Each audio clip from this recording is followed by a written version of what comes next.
guys are always looking for unusual things to see and do in Rome, have I got something for you. If you love ancient Rome, if you love visiting ancient Roman sites, but without the crowds, this site is for you. So the site that I'm sharing with you today is called the Drugstore Museum. I'm going to explain about that in just a moment. First, I want to show you the very first thing you see when you walk in.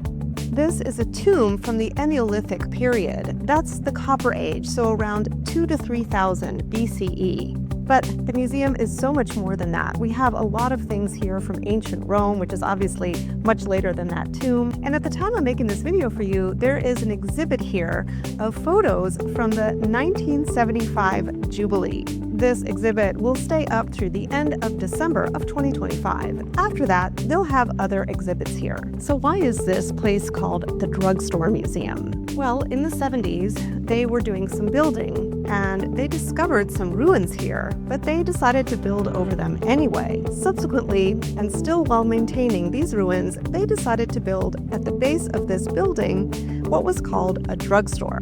A drugstore is kind of what it sounds like. It was a drugstore. It was meant as a sort of a grocery store, but in those days, this was the first kind of store that stayed open 24/7. So in Italy, a drugstore was known as a 24/7 grocery store. Finally, they decided to actually do something meaningful with these ruins. And they decided that they would continue to call it the drugstore. So the name is Drugstore Museum, to recall what it once was. The signage is really well marked everywhere in both Italian and English. Everything is really well lit and surprisingly well preserved.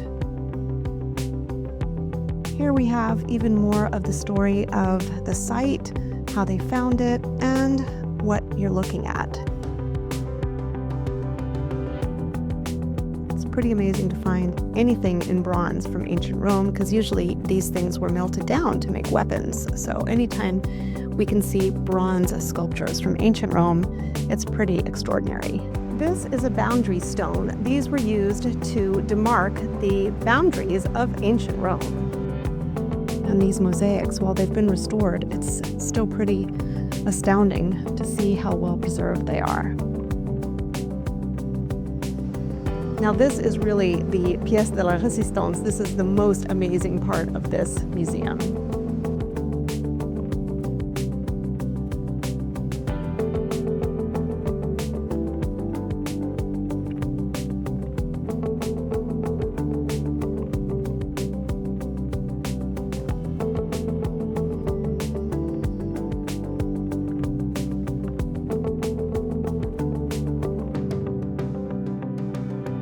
I think this is an incredible site, and I highly recommend it for anyone who's looking for a hidden gem in Rome, something unusual to see and do, or anyone who loves ancient Rome. Did I mention it's free to visit this museum? This is open to everyone, and it's a wonderful site. And as you can see, there is nobody here.